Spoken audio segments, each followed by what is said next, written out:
On 2nd December 1805, near Slavkov u Brna in Moravia, Napoleon's army defeated a larger Allied force in the Battle of Austerlitz. 2 centuries later, it still matters because it changed Europe's balance of power and military thinking. The battle did not begin in a vacuum. Europe had been reshaped by revolution, shifting alliances and years of war, while rulers tried to contain a French empire that kept moving east and west. France, Austria, and Russia all entered the campaign with different fears and ambitions. Each court believed time was running out, and each commander faced pressure to prove resolve before winter closed in. Napoleon arrived with confidence, but also with the burden of expectation after a string of victories. Across from him, the Allied leadership had to coordinate different armies, languages, and political priorities under severe time pressure. The soldiers who marched toward Austerlitz came with muskets, cannons, cavalry sabers, and heavy supply trains. Their effectiveness depended not only on courage, but on food, roads, horses, and discipline. Morale varied sharply. Some units were seasoned and confident, while others were exhausted from marching, cold, and uncertainty. And many soldiers could sense that the coming fight would decide much more than a single province. The road to the battlefield wound through towns, fields, and frozen ground in central Moravia. As armies converged, villages became waypoints, and every ridge or stream could matter to the next day's movement. By late November, the French occupied ground south of Brno and watched the Allies gather on higher country to the north and east. Both sides studied the same terrain, but they saw different opportunities in it. The battlefield itself was a patchwork of heights, frozen ponds, roads, and villages. In winter light, the ground looked calm and ordinary, yet every rise and hollow could shape an army's fate. The weather added uncertainty. Cold air, thin fog, and a low sun could hide movement, soften distant sounds, and make commanders rely on imperfect reports instead of clear sight. The French plan depended on restraint and timing. Napoleon appeared to invite an Allied attack on his right while keeping a strong reserve, ready to strike where the enemy line thinned. The Allies planned differently. They aimed to pressure the French flank and cut off retreat routes, but their movement required coordination across a broad front that was difficult to control in winter conditions. Before dawn, both armies shifted into position.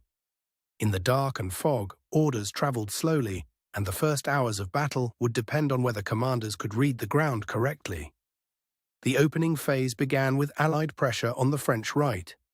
Columns advanced into the mist, while French units held firm long enough to draw the attack into the chosen sector. Artillery fire and musket volleys turned the morning into a shifting wall of smoke.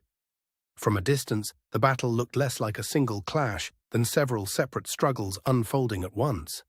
As the Allied attack unfolded, the center became exposed. That gap mattered more than the first assaults on the wings because it opened the possibility of a sudden French counterstroke. The decisive movement came when French forces advanced against the Allied center on the Pratzen Heights.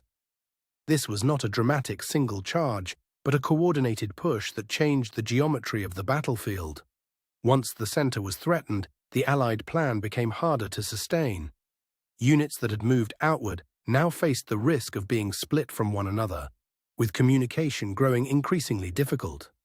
On the wings, fighting remained intense but uneven. Some formations resisted stubbornly, while others began to withdraw in an effort to avoid encirclement and preserve what remained of their order. The frozen ponds and marshy ground south of the main heights added danger to the retreat. The terrain did not decide the battle by itself, but it made movement slower and recovery harder. By midday, the Allied line was breaking apart in several places.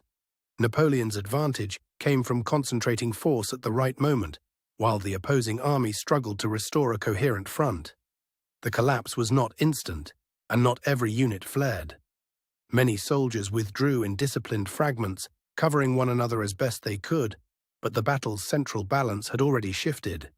When the fighting eased, the field was quiet in a different way.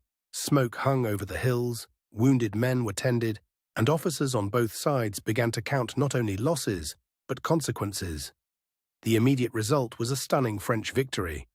It forced Austria and Russia to reconsider the campaign, and it confirmed Napoleon's reputation as a commander who could shape battle through timing and deception. For the defeated allies, the battle demanded a political reckoning.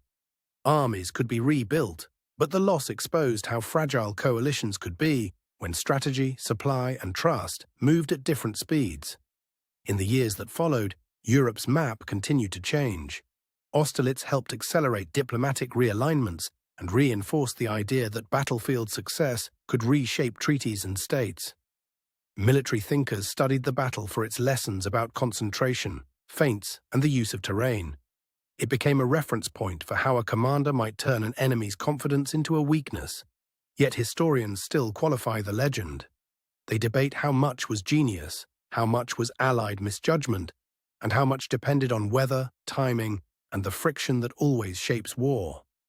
Some details remain contested, especially the exact balance between pre-planned strategy and improvisation during the battle.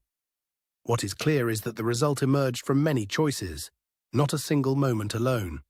The human cost also resists easy summary.